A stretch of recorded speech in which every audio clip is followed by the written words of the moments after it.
Hello and welcome to Horror Cult Trash Over, the show that discusses all of the masterpieces and trashterpieces of genre cinema. I'm Gary. And I'm Chris. And we've made it to the end of Summer Screams. Yeah. Bit of Kind of Summer Screams. Well, a bit of a rough one compared to last year. It's been a bit iffy. But it has been worth the wait to get to this point. Yes. As we end summer here at Horror Cult Trash Over, we end it with a bang. A bang and a half. An absolute classic that I wasn't aware of until recently. It is the horror of Party Beach.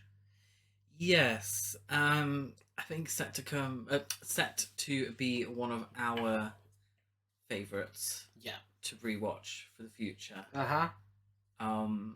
Yeah, just an amazing Trashterpiece.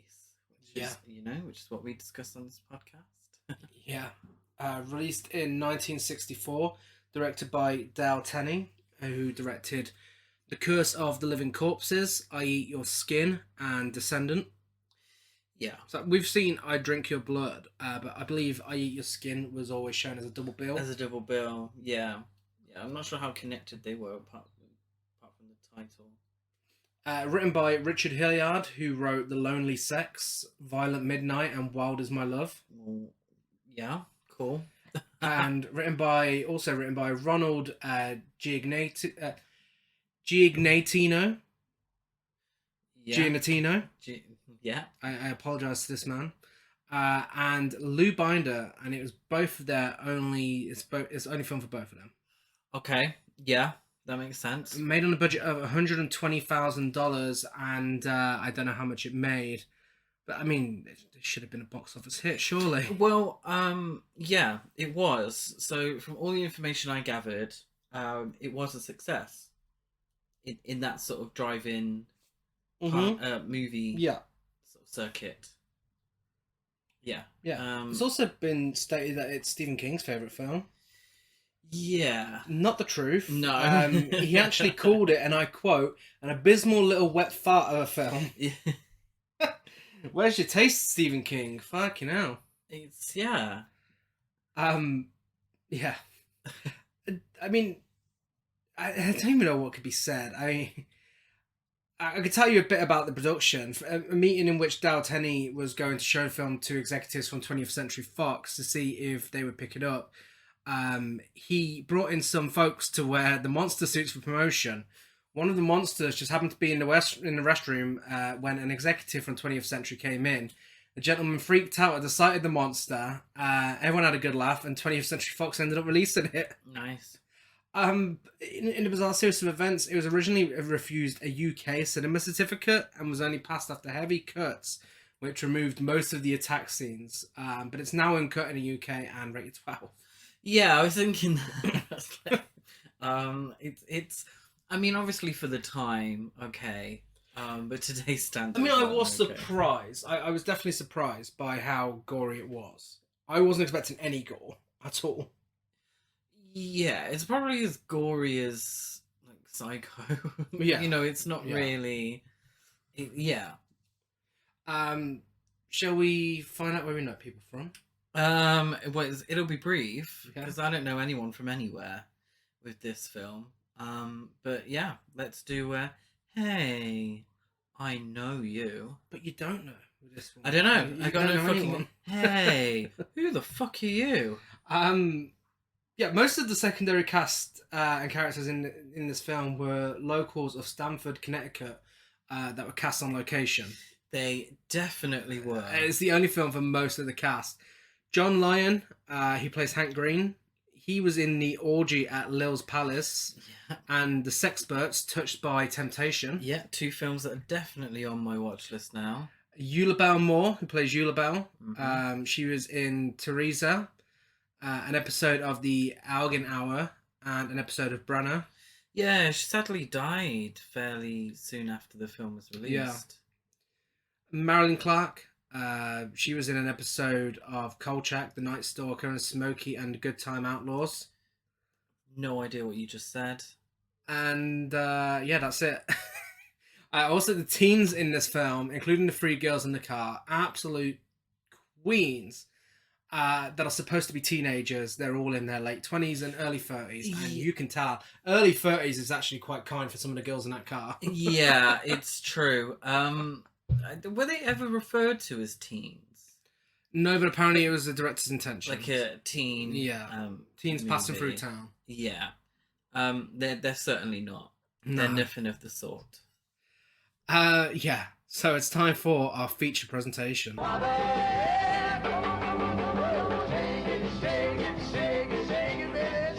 While the beach set twists to the big beat sound of the Delaires, swinging out with 6 rocking hits. While the cycle gangs burn up the road and strong-arm their way into the party with fists flying. While teenagers prepare for a secluded slumber party, terror strikes from the bottom of the sea. An invasion of ghoulish atomic beasts who live off human blood.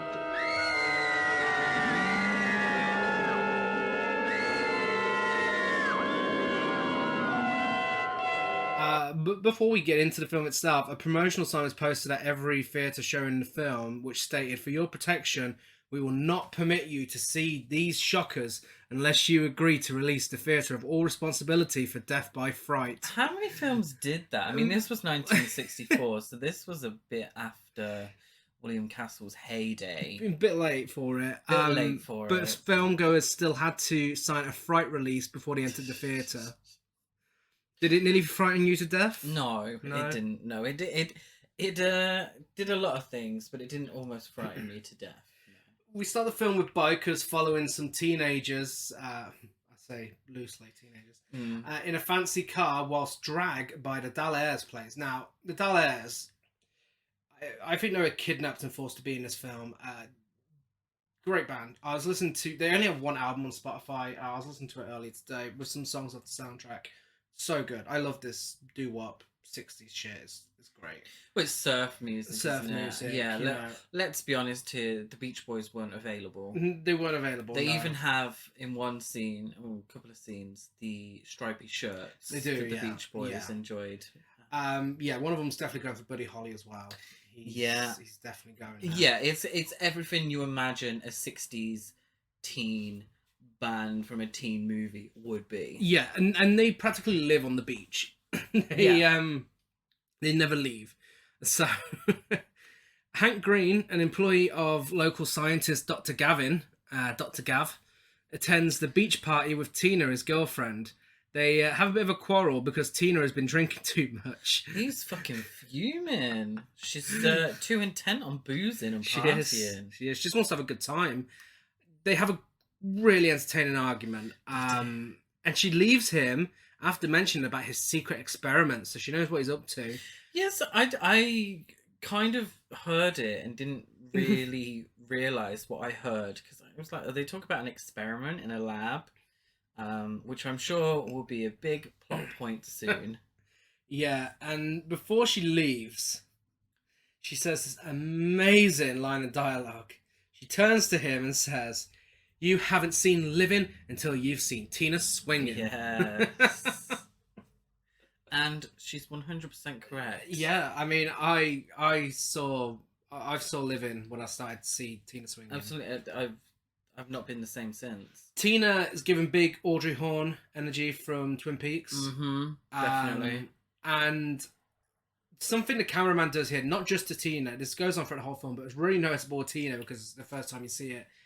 The cameraman does not know how to take a step back. Yeah. He is in everyone's face. Either that or the zoom buttons broke. In everyone's face all the time. The camera work is fucking ridiculous. If he's not in their faces, he's in their asses. Yeah. Basically. Near a small East Coast beach town, a boat dumps a 55-gallon metal drum labelled "Danger, Radioactive Waste" into the ocean.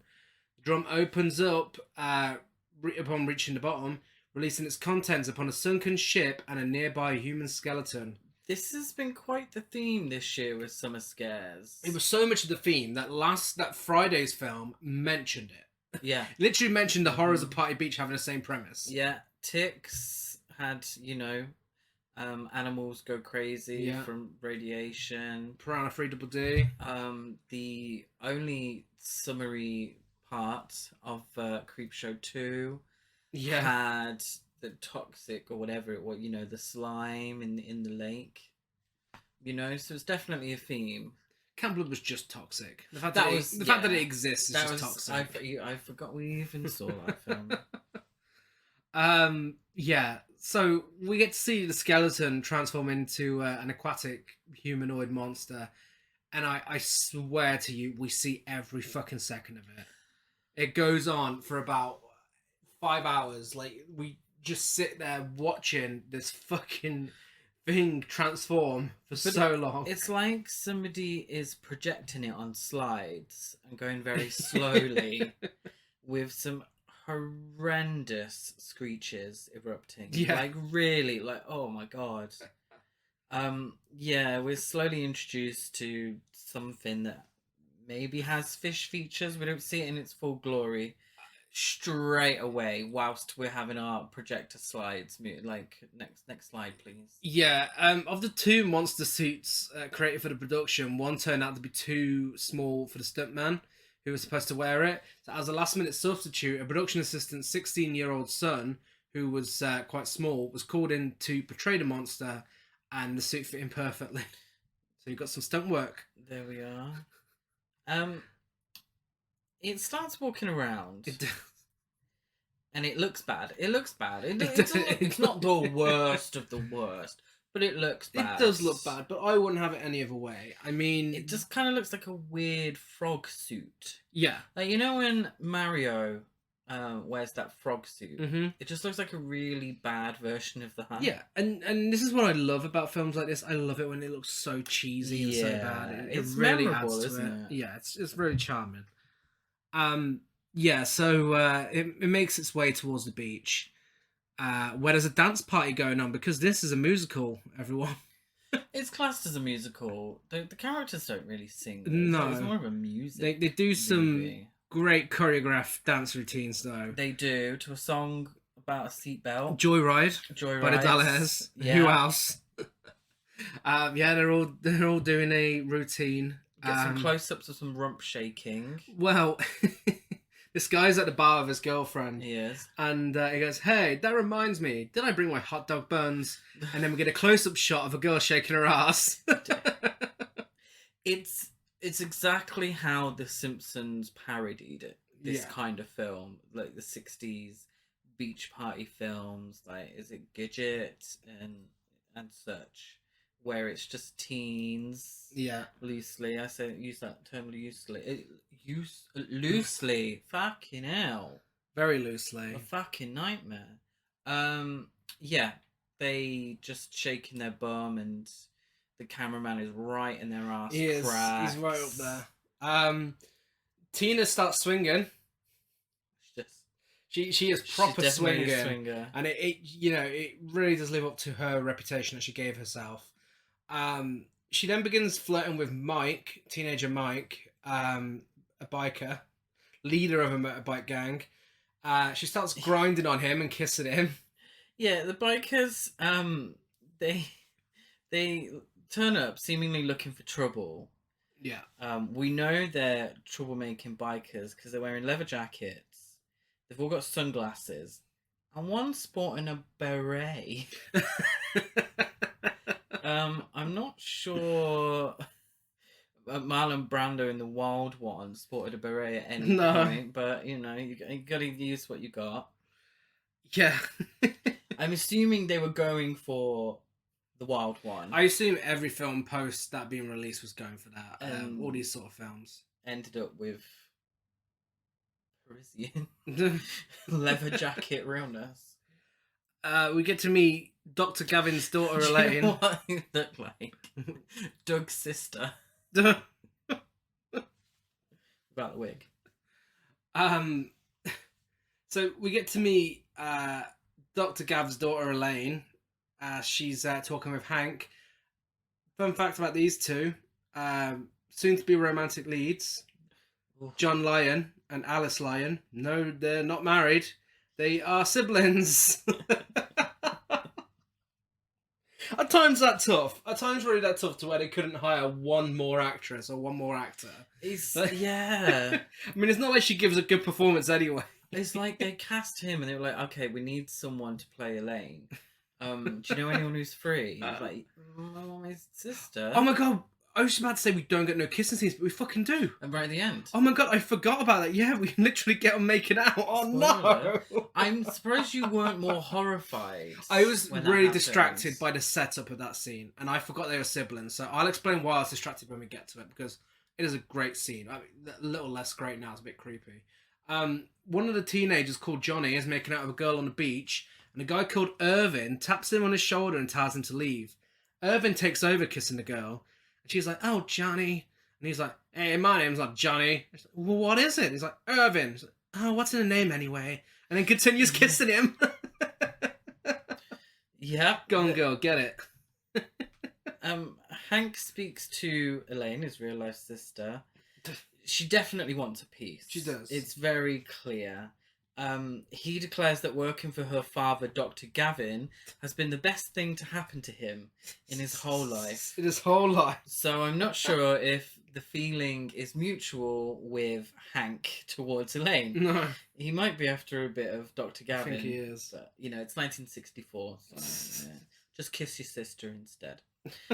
Tina gives a stellar performance She does. for everyone. Just dance off. And one gentleman in particular, which riles up Hank, resulting in a fight that erupts into a brawl with the involvement of the biker gang. This is an amazing fight. It is. Couple of questions. What's this Wibble Wobble song? Is it Wibble Wobble? Good old doll hairs. And why are the teens fighting, randomly doing backflips? One genuinely stands on his friend's hand and does a backflip Yeah. to kick a biker. Like Cirque du Soleil. It's fucking ridiculous. It is such a obviously choreographed fight scene where everyone it's like the dancing just evolves into fighting. And it's so weird. And Hank's opponent is used by the biker gang as a battering ram. They like grab him and like lunge at Hank and he like headbutts him in the stomach. It's quite the scene. It is. It is. I think it's one of the more famous scenes from the film. Yeah. Yeah. After they finish, in a bizarre series of events, Hank and Mike both ignore Tina after Yeah. the fight finishes. But seemingly they're friends now and they shake hands after? Yeah. They've turned on Tina, the hussy, who goes for a swim as the band plays Zombie Stomp. Yes. Quick question. What? Why is nobody stomping? No, instead of stomping, they're all falling over and laughing at each other. Yeah. Yeah. Yeah. It's convenient. This is probably my favourite song, but I was so confused because, like, aren't you meant to like be stomping around? What's the if everyone's doing the zombie stomp? What's zombie about it? And what's stomping? If you're gonna come for the Dalles, you better come for steps, because they have a song called "Stomp" where absolutely no one stomps in the song. That's true, but this is the zombie stomp. I'm expecting, you know, somebody going across the screen in their Herman Munster shoes, Interrupting someone's hair session. interrupting someone's henna session. You know. Well, no, because Countess Luana's not in this film. But we do get a very... It's very convenient the song's playing because we do get our first death scene. Yeah, Tina swims to a rock jetty where she is attacked and killed by the monster. Gone far too soon. Far too soon.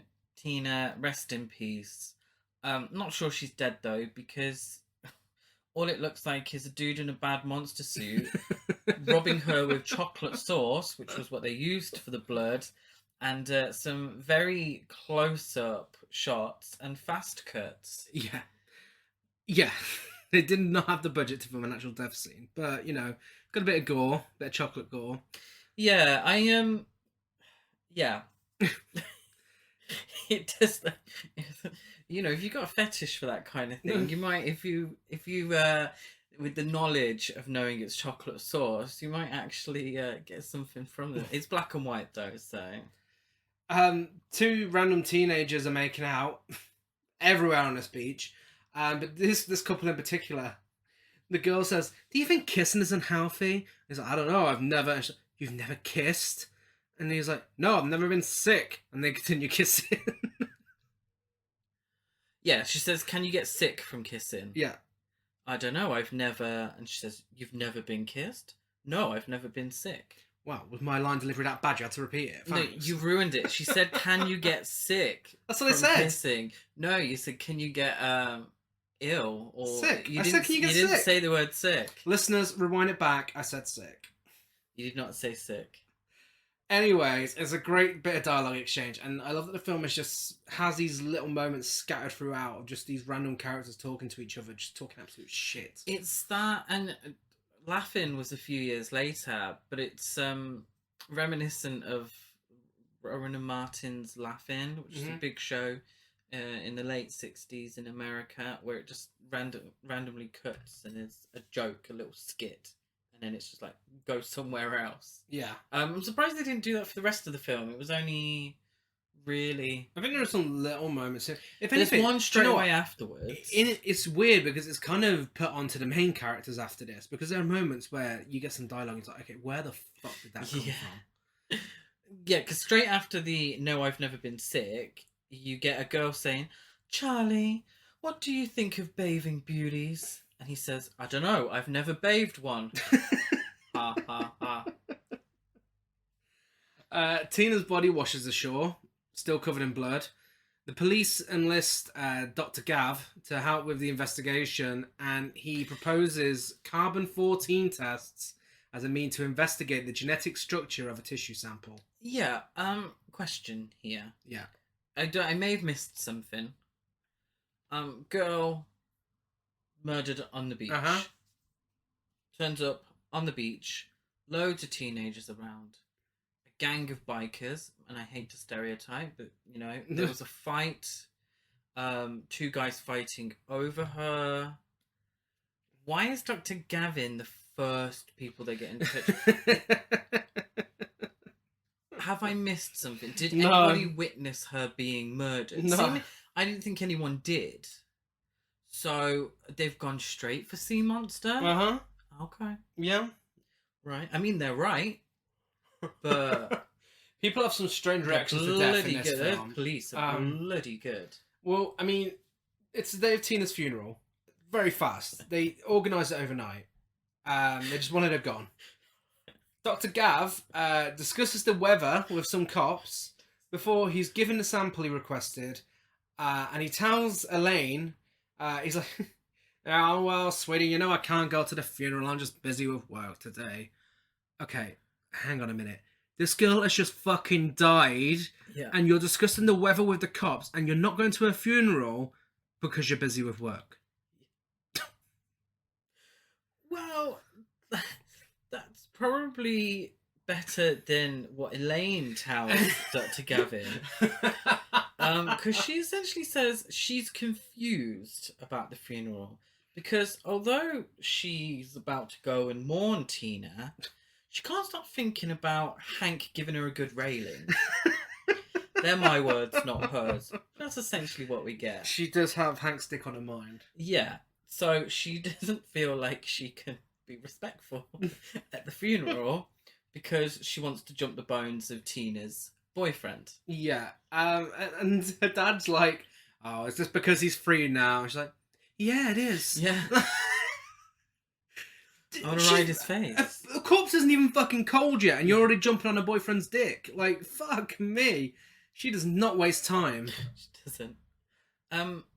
Dr. Gavin's black housekeeper, Eula Bell, probably my favourite character in the film, tells the doctor she believes there's a voodoo creature lurking around responsible for Tina's death. Really shitty racial stereotype, real sign of the time. They're 64, really should have known better. Yeah, I mean, I rolled my eyes as soon as that happened. Yeah. However, I didn't know the journey Eula Bell was going to go on in this film. Because she's partly right. Yeah. This was when I was confused as to why they were talking to Dr. Gavin, because they didn't know about the sea creature. So she says, "Oh, it's a creature. It's a voodoo creature," and you know that's really shitty, bad writing It's 1964. But she's right. She's right. You know, credit to her. She's correct. It's not voodoo, but it's a creature that's come from the sea. Yeah, and she risen from the dead. She has a massive part in this film later on. She really did twice. Yeah, Dr. Gav is fuming though, and he tells her to go to bed. He does tell her to go to. If only he'd Dr. listened to Gavin. In a hilarious series of events, Elaine is reprimanded by Dr. Gavin for not telling her friends that she won't make it to the sleepover that night. He says, and I quote, "Tina's death is no reason to be discourteous." But it is a reason to get yourself some cock. Yeah. So, Elaine calls her friends and tells them that she won't make it. Her friend is disappointed as they've rigged a bucket of water at the front door to prank the boys when they try to sneak over, and Elaine will miss it. Okay, question number 1. What is this sleepover? It's like at a camp. It's a slumber party. It's a slumber party, but it's at a camp. What made me laugh was after her dad said about telling them, it's like, "Oh, Dad, how can you even think of that after what happened to Tina? How can you think about telling them you're not going?" Yeah. Elaine is a fucking weirdo. I love Elaine. She's a great character. But oh my god, are we sure she's not possessed by these humanoid things? Because she does not act like a human being. No, she's giving me Leslie Gore energy. She is. But also no energy. Barbara from Night of the Living Dead. Absolutely. Oh, Barbara from Night of the Living Dead gives Leslie Gore energy to House Down Boots. I have a question. If Elaine would miss it anyway, wouldn't she? Yeah. Because to see it happen, she would have to go through the front door. So Elaine would have the bucket of water. Oh, Elaine, you just have to come and see it. But what, she's going to climb through the window? Maybe they were planning it for Elaine. Maybe they didn't like her, really. Elaine says it's the best thing to do, and it turns out it is. Oh my god. Yeah, the host tries begging her because she wants to tell these secrets about the boys and whatever. But then as soon as the phone call ends, we get a shot of Elaine. And this is what I mean, these random... Like, we could have just moved on. Yeah. We get Elaine turning to her dad, and it's like, "You're all right, Daddy. That was the right thing to do." And she's correct, because it's not the boys that sneak into the sleepover. No. It's the sea monsters. 2 of them. Yeah. Where did the extra one come from? They're on their way. The girls, one of them's got an acoustic guitar, so they all have a sing-along to a song about what it is to be a woman and being a slave to their husbands. Unfortunately, these teenagers. That's correct. What does a slumber party need that we haven't had so far? Pillow fight. Yes. Yeah. Not scantily clad, but a pillow fight. Kind of. It was a very mild pillow fight. Yeah. It doesn't last very long. I'm assuming because they're all wearing wigs. They are. Ferocious pillow fight. The wig budget must have been quite high. Might end up with a few wigs going flying. Yeah, the monsters arrive and they think it's the boys, so they turn the lights off conveniently so you can't see how bad the monster suits are. And yeah, the monsters just fucking murder all these girls. The original Slumber Party Massacre. Yeah. Just before, as the sea creatures are coming up, one of them says, "Oh, it smells like dead fish." And her friend says, "I hope they don't throw fish in here like they did last year." And my favourite line, one of my favourite line deliveries of the film, "Okay, boys, the door's open." And then the monsters charge in. The monsters charge in, smelling like fish. Now this is, it comes up again, doesn't it? Yeah. The fact that they smell like fish. Yeah, it's just real close-up jump cuts as the girls are attacked. Some of the girls are carried into the water, but maybe it's humanoids from the deep on our brain. I assume that meant something, but it didn't. Well, I was going to say, humanoids in the deep, made like 20 years earlier. You don't have to have sexual assault. You could just have these monsters murdering women. It's fine. Yeah. The next scene, we get extra, read all about it. And no, that is not one of the girls. That is a boy handing out newspapers who sounds like a fucking grown woman. There is it's probably top 10 funniest thing in films is when a grown-ass woman is asked to do a voiceover or a dub for a small child. Yeah. It's hilarious. I'm thinking, See Italian cinema. yeah, for all example. Italian cinema. It's hilarious. And I'm not talking Rugrats. You know, it's these cheesy. Obviously, she probably has like 20 B&H silver a day, but still been asked to do the voice of a young child. In one of the best series of events we've ever had the pleasure of talking about on this podcast, a series of events that leads to three characters that deserve their own spin-off. Yeah. They still deserve it now. If you wonder what our taste, even after all these episodes of the podcast, if you wonder what our taste in films is like, and you wonder what we find entertaining, this is it. Yeah. This is it. Legendary. Yeah, these three women are traveling to, and they're traveling through the town. And they're on the way. They got to stop shortly. They've got a flat tire. But before that point, one of them's reading the newspaper, and she says, this is a town where they're having all that trouble. Murders by the hundreds. Monsters drinking blood." And one of the other girls, the blonde girl, the best one out of all of them, absolute queen. She's like, "Imagine being that thirsty," and yet she does sound like Jennifer Tilly. Yeah. The other woman, who is easily in her 50s and is supposed to be a teenager, turns to her, she's like, "Oh, very funny, Miss School." Yeah. One thing about a lot of these older films is the cars. I love the cars. They're probably death traps. But like everyone's got a convertible, haven't they? I mean, you know, that's boomers for you, isn't it? Probably Pay the tenner for it. Probably cost half a day's wage for a car back then. But yeah, three queens, particularly our blonde. You know, obviously she's playing the blonde bimbo archetype. Well, you think hilarious? There's a twist to this character, and this is what I love. This is so complex because this character has a lot of history. She's worked her life out. She knows what she wants to do. Before we move on to that, the girl in the back says, "I read all about it in the papers. This town's too hot for my blood." Yeah.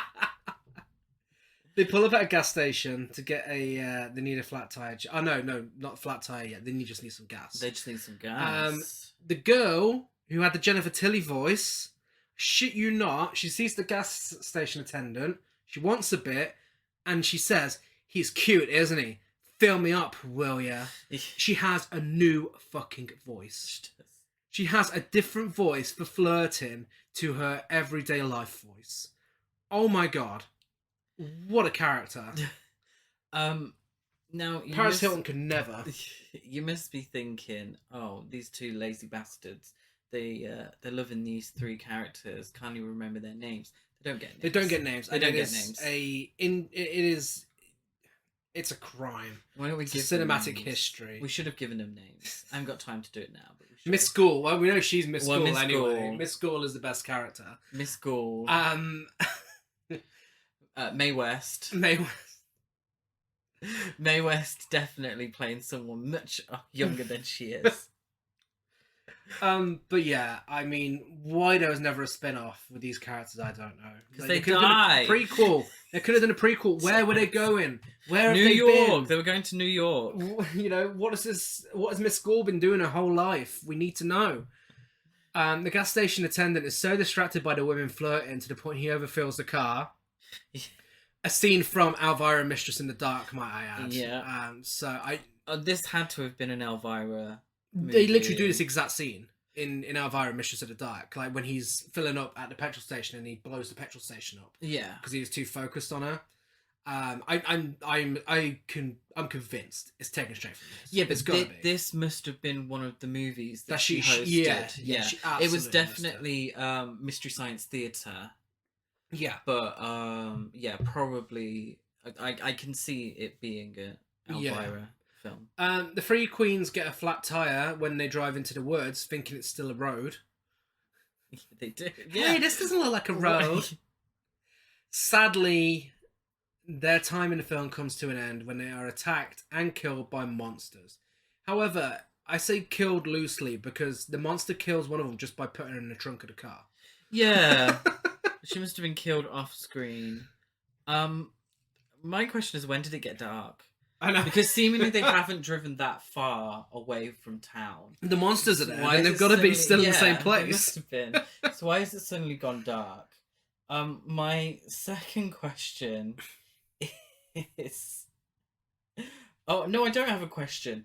I have some quotes. My favourite lines. So when they're changing the tyre and the sea creatures are approaching, one of them says, "Something must have died in there. It smells like the fish market in July." Someone's been to Coventry Market. One of them says, "I hear something. It sounds like a large person walking in mud." Wow. Oddly specific. I mean, there we are. And I'm not sure the context. I can't remember the context, but I had to get this down. "Have you two flipped your wigs or something?"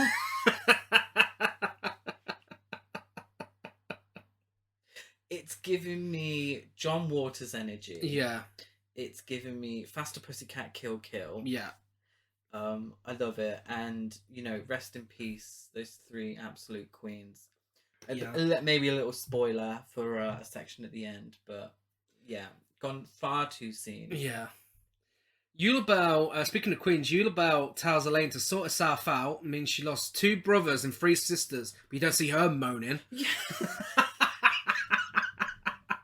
She's literally like, bitch, get your shit together. She's literally like, I don't know what you're fucking whinging about.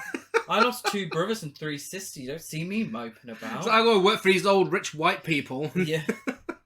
I have to fucking clean up after you, cunts. Elaine realizes Eulabelle has a voodoo doll, and she explains it's there to protect them. Hank arrives, and Eulabelle tells Elaine to stop moaning and groaning and go and get some dick. Yeah. Like, she's literally like, Hank's here, you fucking just go and do it. Yeah. Yeah, essentially. Hank and Elaine go to the cool hangout, wherever it is. They do an evening dance party. And Elaine requests Summer Love, a slow dance number. But instead of slowly dancing, initially she goes for a couple of aimless chats before she and Hank have a lovely incestuous dance. They do. I mean, when he gets there, Hank's like, oh, I've got a funny feeling about this place. Why? Nothing's gonna happen. I thought, oh my god, the monsters are gonna attack now whilst they're dancing. But no, there's absolutely no point to that dialogue. What's the name of the band? The Dalles. Well, she goes up to the Dalles. Dalles, doesn't she? She's like, hey boys, like, play my song for me. You are not a summer love. Like, sure thing, babe. And then, like, everyone yeah. else gets up and slow dances, and she just wanders off. It's like, is this not your moment, Elaine? Well, what makes me Like, laugh? seriously, get your fucking shit together, Elaine. What makes me laugh is the fact that the Dalles waited for them to arrive before they started playing anything. Yeah. Like, what makes them so special? Hank and Elaine here. I mean, they live there anyway. They're always on the beach, so it doesn't really matter. I'd just like to say at this point that the greatest tension from this horror film comes not from the sea creatures, but from wondering whether the brother and sister lead actors will kiss or not. That's the tension. I was watching it. I looked away for a second to do my notes, and they were dancing when I last looked. And when I looked again, 2 people were kissing, and I gasped because I thought it was them 2, but it wasn't. It was another couple. Oh my god! It took me a few seconds. So weird. That same evening, 2 girls leave work and wait to be picked up by one of their brothers. They gossip as the sea monsters get very close.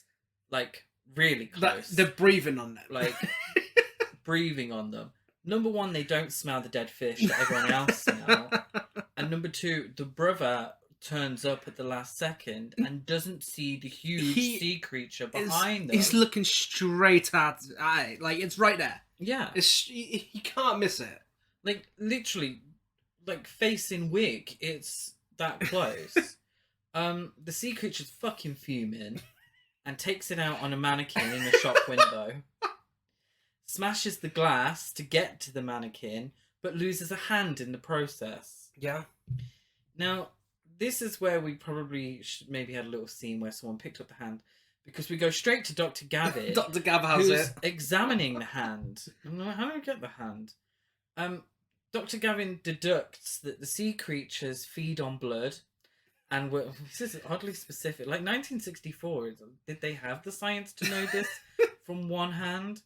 And they were formed from parasites that feed on dead humans who have drowned in the ocean. And I just put, oh wow, Dr. Gavin, you are good. I mean, he is right on the money. Elaine tells Dr. Gavin that Eula Bell was right. They are zombies. But Dr. Gavin dismisses this and confirms that he's my least favourite character in the film. Yeah, Dr. Gav is one big racist. He is a twat. Because Eula Bell was right.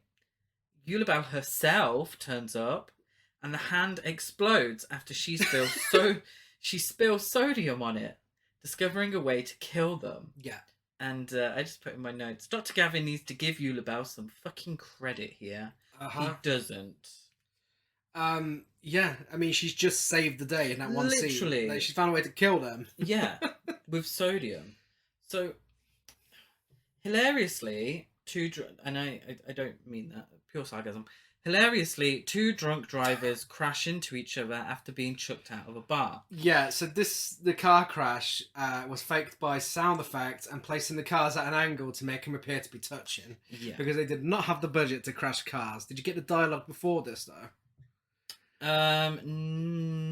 Yes. No, afterwards. Oh, the storm's out there. It's like, what storms? The storm of my life. Oh my god. Wow. They decide to walk home, but discover a corpse in a car and are attacked by the sea monsters themselves shortly after. Yeah. And I don't want to sound like I'm taking it too seriously, but I fucking hate when drunk driving is played for laughs in films. And this is played for laughs. Yeah, it is. Oh, I hate it. Hate it.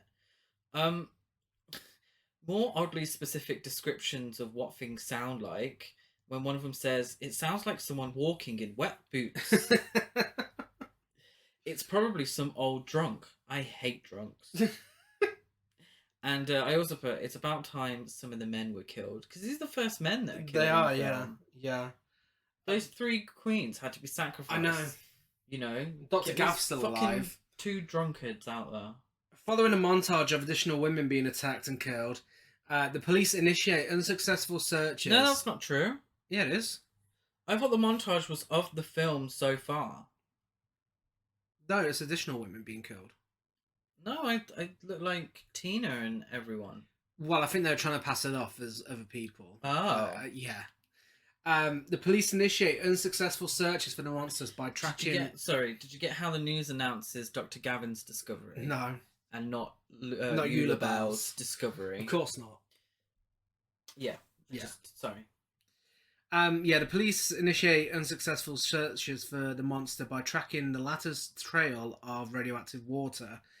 As Hank drives to New York City to obtain a supply of metallic sodium because Eula Bell told him to sort his shit out. Yeah. Again. He's like, oh no, there's no hope. No one sells sodium in large quantities. And she literally like, oi, you fucker. Get on the phone to New York. See if they've got any. Picks up the phone, they've got some, and goes. Eula Bell literally... It made everyone in the world view white people as fucking idiots in horror films, because she has pulled up so many points in this film. She's kind of like us. I mean, in the way that she's like a walking commentary on what everyone should be doing. Yeah. Like, what the fuck are you? She's like Cinema Sins. She's literally, she's had to tell them all to get their shit together on numerous occasions. She probably knew that sodium killed them and deliberately knocked over the sodium so that Dr. Gavin can have his moment. So Elaine performs her own search for the monsters at a local quarry near where the female travellers were killed. Rest in peace. Upon learning this from Eula Bell, yes, because she didn't tell her dad she was going there. No. So fucking Eula Bell again has to tell Dr. Gav, and then he goes and saves her life. He rushes off to assist her, bringing a small amount of sodium with him. As Elaine is testing the quarry water, which registers as highly radioactive, she notices the emergence of a monster. Now, according to the director, there are only 2 complete monster heads created for the film, which is why in most shots of the multiple monsters, you don't see their heads clearly. For the climactic scene that we were about to talk about, the shot of the horde of monsters running through the woods was created by superimposing different takes of the complete monsters together. Yeah. Yeah, it definitely, yeah, that makes sense to me.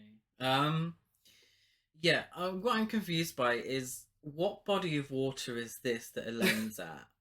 Where the queens got killed. Yeah, but Tina was killed on the beach. Oh, no one cares about Tina anymore. She's No. old news. Forgot about her. Yeah. I was just a little confused. Why aren't they checking out the beach where Tina was killed? If you know Tina was killed by a sea monster, because everyone else was killed on land. Yeah. But they believe the creatures are living, in water. So why didn't they go to the rock where Tina was killed? Anyway. Yeah, she manages to avoid an attack by slowly walking away, and I mean, fucking slowly walking away. God. And then she, quotation marks, falls. Yeah. And becomes incapacitated by a bloody leg injury. Now, when I say falls loosely, we just get different camera angles of her moving towards the camera. Yeah. Yeah. She did not want to do her stunts. Elaine is fucking useless. She is. And she continues to be useless for the rest of the film. Dr. Gav arrives by her side and by tossing sodium, makes the monster disappear with an explosion and a big puff of smoke. Did you just call me? I mean, literally, it disappears. It doesn't melt, it disappears. Yeah. What film does that? Oh, I swear there's another film where... Probably. Yeah. I think lots of films. But it was probably done as a joke. I mean, this is supposed to be taken seriously. Yeah, no, of course. As additional... Oh, it's in Wizard of Oz. Wizard of Oz. Yeah. As additional monsters approach, Dr. Gav engages one of them in hand-to-hand combat. Barely. Yeah, so they're all struggling because Eulabal's not there. Elaine is doing absolutely fuck all whilst Dr. Gavin is wrestling with a sea monster. Yeah, Hank turns up. Teleports from New York. And they're eventually defeated. And the news gives full credit to the police and Dr. Gavin. Yeah. I mean, even Hank did more than Dr. Gavin here. Yeah. But when he attacks the monster that's attacking Dr. Gav, he badly burns Dr. Gav in the process. Which we soon find out. Yeah, they all destroy the monsters. Yeah. Elaine is constantly having an orgasm whilst they're walking to the car after. She's like, she constant doesn't say orgasm a word noises. whilst it's all going on, and then walking back to the car. She's like,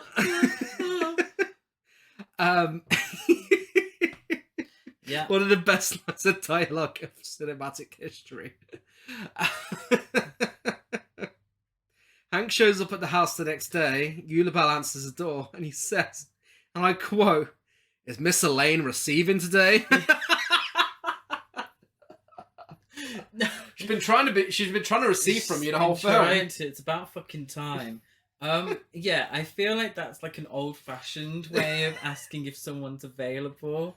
But these hilarious. days, to modern ears, that's fucking hilarious. He might as well have said, "Is Elaine a bottom?" He's...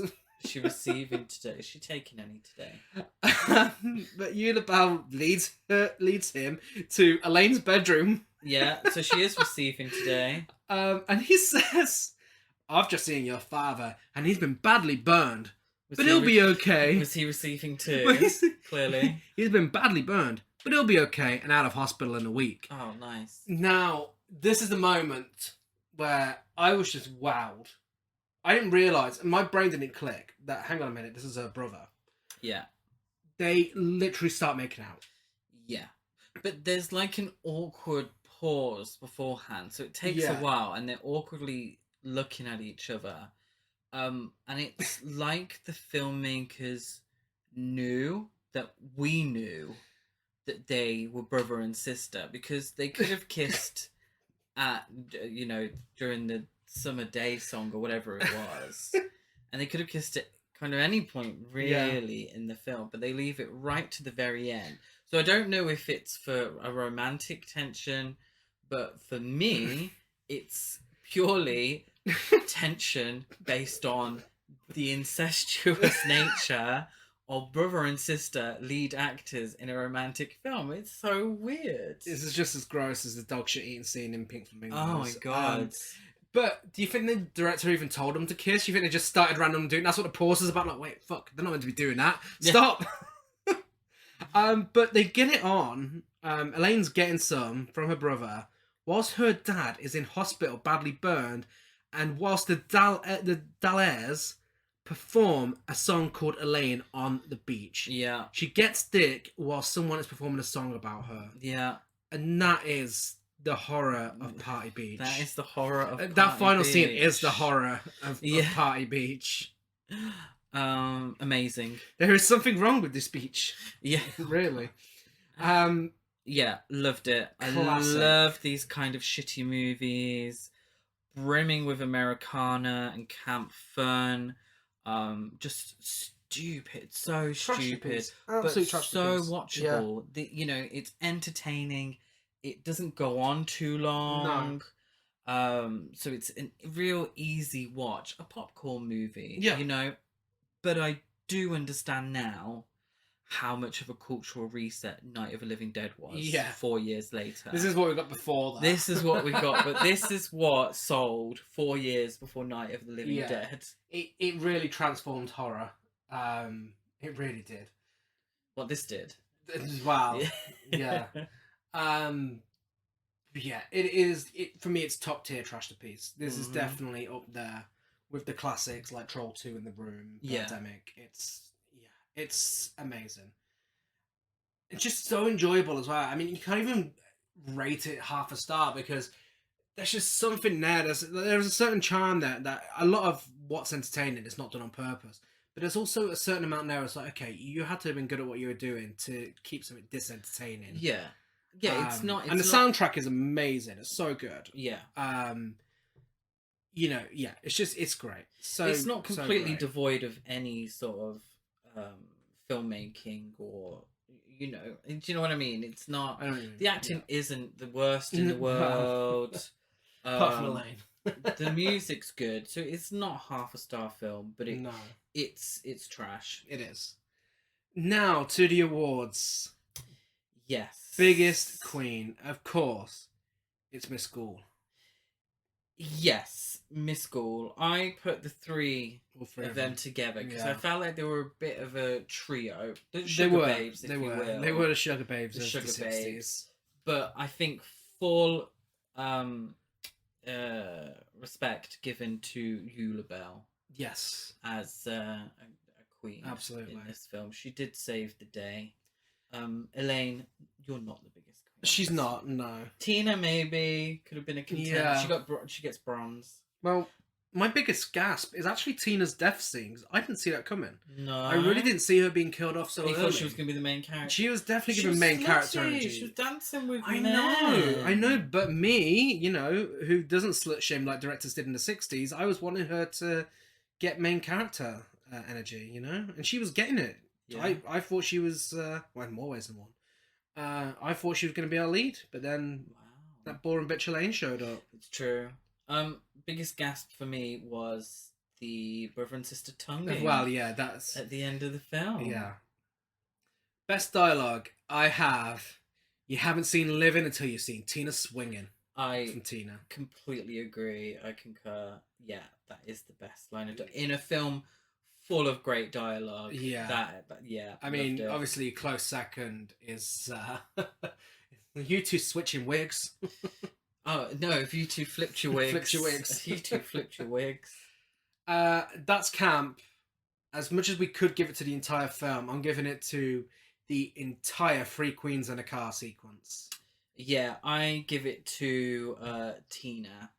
And, well, probably Tina's dancing on the beach. Yeah. Rating, I give it 6 swinging Tinas out of 10.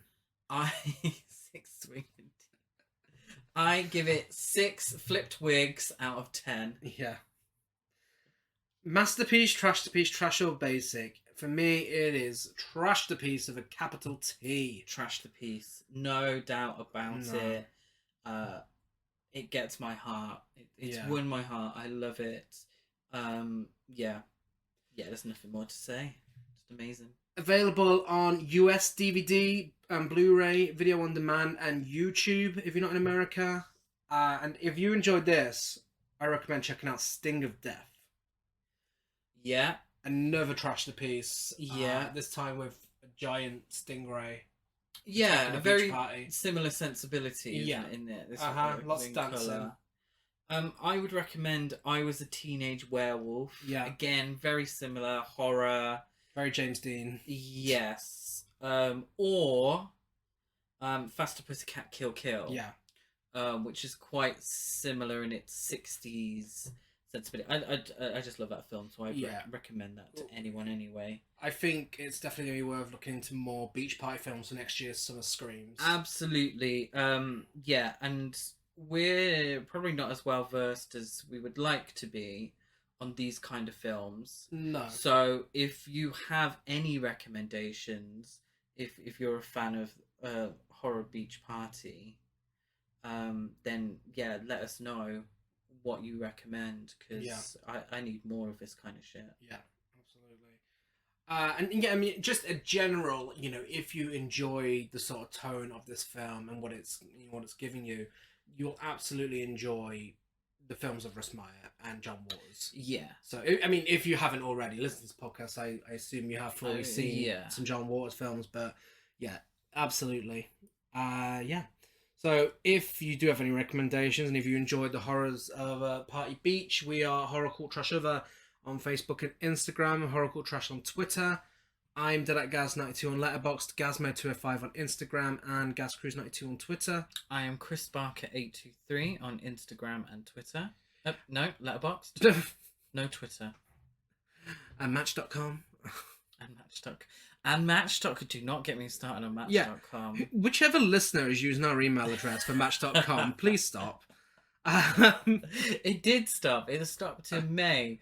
But Gary recently gave me. I didn't have to beg. I wasn't hiding it from you. I didn't have to beg. It's not me on Match.com. Okay, so I recently was interested in getting access to the Horror Cult Trash Over at gmail.com email inbox, because I needed it. Because I'm starting to care a bit more now. Wow. Just kidding. And there was lots of emails in the inbox for Match.com, and they all were men in their late 30s and and 40s, American men. I can't remember the specific place where they all seem to be from, but just loads of Match.com emails, and they all seemed legit. So whoever's out there who signed us Horror Cult Trash Over up to Match.com, can you please change the location to Manchester, England, and we might actually reap some of the benefits from it. Thank you.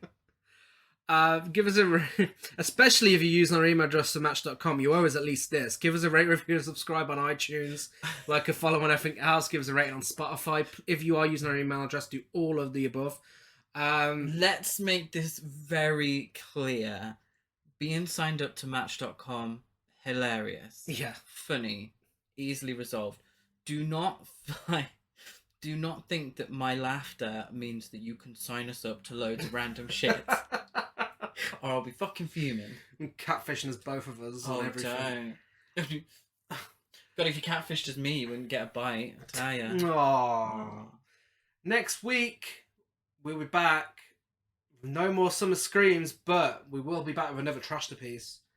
And we will be discussing RoboCop 3. Mm-hmm. First time Nancy Allen's on the podcast? Is it?